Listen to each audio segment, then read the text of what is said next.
eventful Saturday, my friends. We saw what happened recently. JBS will be investigated, but now to make Lula's situation even more complicated. Eduardo Bolsonaro at CEPAC, which he is attending, at Trump's house, literally at the house, at Trump's resort, right? He reported the rifles that were seized by the Rio police belonging to the Venezuelan armed forces. In other words, weapons from Venezuela arriving here in Brazil. Eduardo Bolsonaro reported it. The situation is so desperate that Maduro had his army make several tanks, jeeps, those vehicles there, all out of plastic and cardboard for the United States to fly over. And see that he has a lot of resources to use.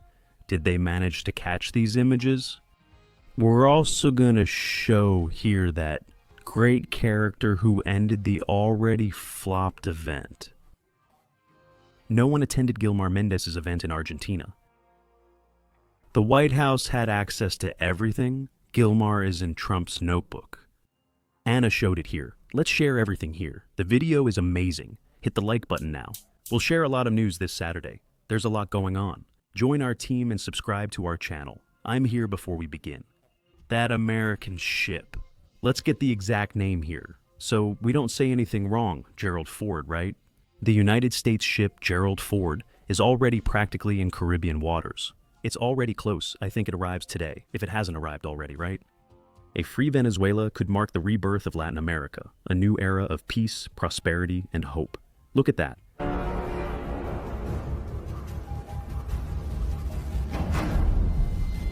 The big guy is getting there. Look at the information here. On the Caribbean coast, it's not that close. See him there, being escorted, right? By the entire United States Navy. Impressive beast, huh? It's so imposing and beautiful to see, right? Look at the American toys. All their bombers here. See? You find this one here, right? Which is the most powerful weapon of war in the world, the B-2. And Maduro, seeing all this, is already getting nervous, right? Because when it falls, he will fall. Lula will fall, Petro will fall, all these opportunists here. Trump is making the right move. He's really catching the rats with the mousetrap, right? And look at what Maduro has been doing. Desperate, guys, because he is. Did you manage to catch this situation? It seems like a joke, right, my friends? But no, this is actually happening. Maduro, a global joke. Nowadays, he's trying to fool satellites with cloth tanks and fabric dummies. The left always manages to embarrass itself. He built several cloth dummies to give the impression that Maduro has many soldiers. And look here at the vehicles.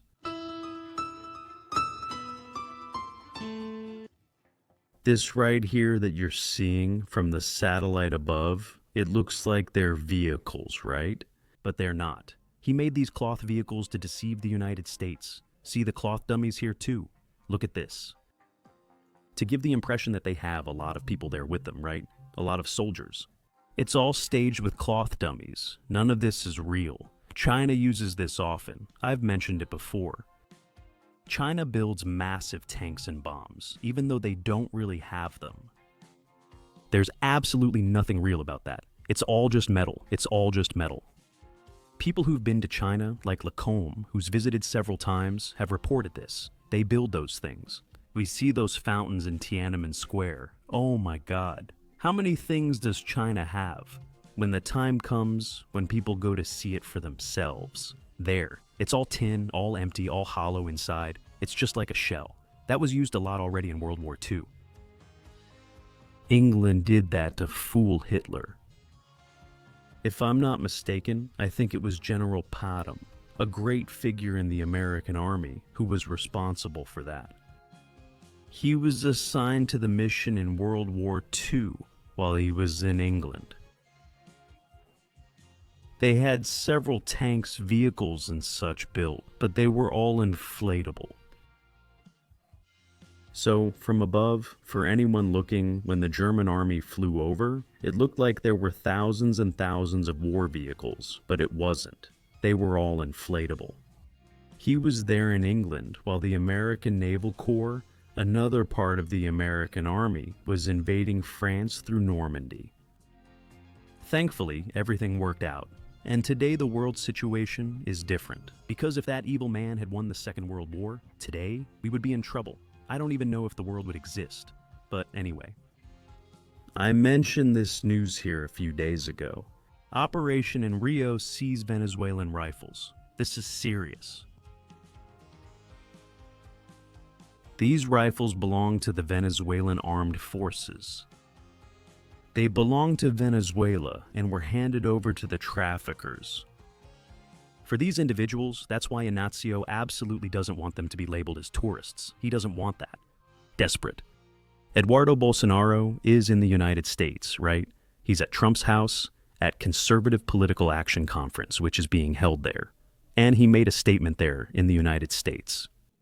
The Rio de Janeiro police seized a rifle with the logo of the Republic of Venezuela, an official weapon used by Maduro's forces.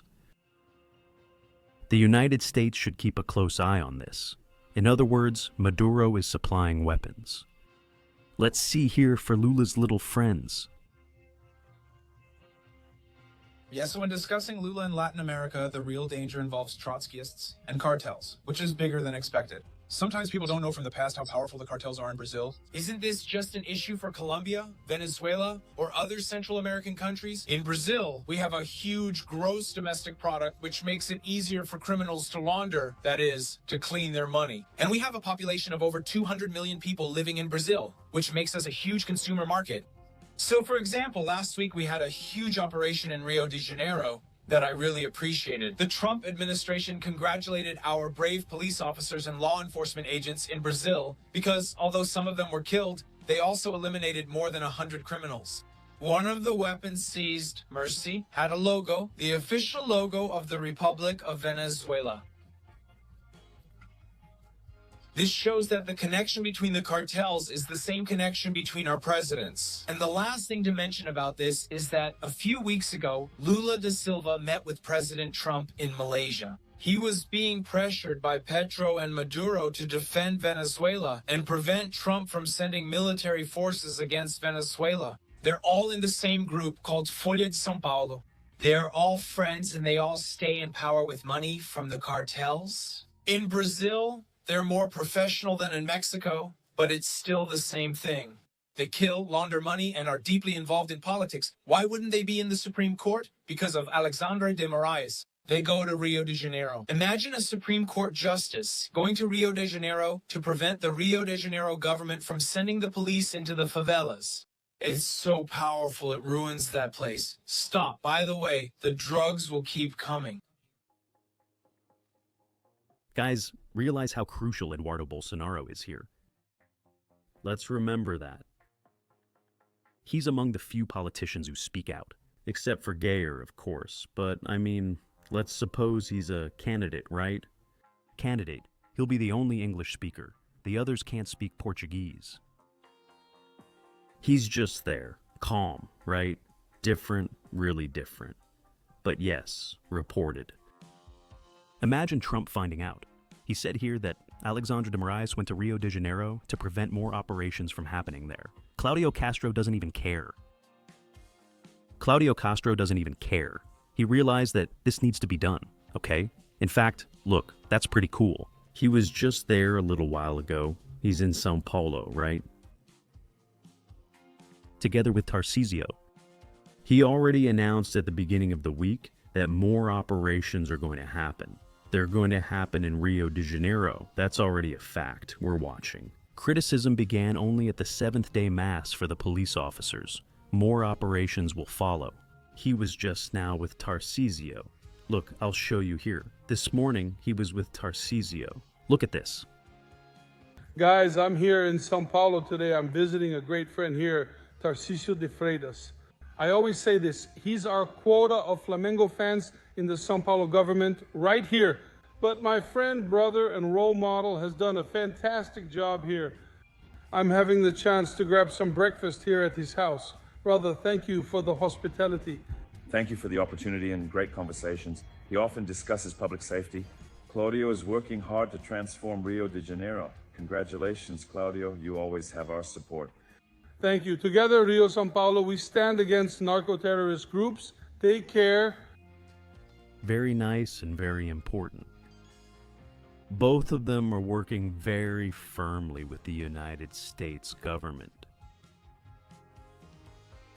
Tarcisio, like Claudio Castro, has already asked the United States to label these factions as terrorists. Now, the most important news is the one I want to share with you here. Did you see that young man, right? That young man over there in Argentina. Put an end to Gilmar Mendes' event, exposed the outrage. He showed Brazil and the world what's happening. Let's look here in Argentina at this injustice against Brazilians. But Alexandre de Moraes, they accuse. Others who are here among us from 14 to 17 years old without even having proof that I entered the buildings. So, Mr. Gilmar, thank you. I came here to say this, to take advantage of this moment while you are in Argentina, to say that there are people among the eight, yes, and that they did not commit. So I thank you, sir. You listen to me. I thank all of you who are in silence, because if they are talking about democracy, this is true democracy. Being able to speak and express myself. So, Mr. Gilmar, thank you very much. I appreciate it. I'm one of the refugees from the Argentine line, and I thank you for receiving me and for listening to me. Thank you very much. Let's continue our debate here. But Alexandre de Moraes... look at the face Gilmar Mendes made. Look here. And the fact that this young man exposed Gilmar to the world. We say, oh no, this is only going to have repercussions here in Brazil. No, no, no, no, no way, no. It reached the United States. Ana Paula says, the video of the 8th asylum seeker who spoke with Gilmar Mendes reached Washington. They're starting to understand what's happening in Brazil. Let's listen to Ana here. Paula, he didn't show up, but this video, not this specific one that we showed, but several videos, because there were other people filming there, and Simon Castro's video went viral. We don't know how things happen on social media. People started tagging American authorities. I don't know how this video got here to the United States, but they sent me this video. 2 people from Washington sent me this video. They asked what this young man was saying, what this gentleman was saying, because he's speaking in Portuguese. I briefly explained what he was saying. In other words, there's no point in running away. Minister Alexandre de Moraes is the violator of human rights. On the Magnitsky list, as Piotr mentioned, are about 700 people. Russians, anyway, dictators, and Alexandre de Moraes' name is there. Now, you were talking earlier about Toffoli with this self-affirmation, the compliment's a compliment. Is it really like that? That video is shameful. Toffoli has been acting strangely as usual. This week we were in the United States. At the American Supreme Court, there was a debate about Donald Trump's tariffs. If he can, under the Emergency Act, put all these tariffs in place around the world anyway. Here at the Supreme Court, sorry. There are no cameras in the Supreme Court, but the audio of all sessions is made available to the public. It's not like Minister Flavio Dino said that everything is secret voting, nobody knows anything. No, that's not it. Everyone knows how each person voted. The audio is available. I listened to it to check. Donald Trump's tariffs are a topic of global interest today. The difference, Paula, is something like this. You say, my God, will we ever reach this level of commitment to the Constitution, to defense, to both sides? Relevant questions, ministers, not judges from the same political, ideological side questioning each other. But why did you ask that? But why? Another level, and then we see Toffoli, everyone there in that legal fair. And now the Gilmar Palooza, a Brazilian who had to talk about what's happening to him outside Brazil, because in Brazil he couldn't speak. And we know that his case is not unique, that the defense was not respected.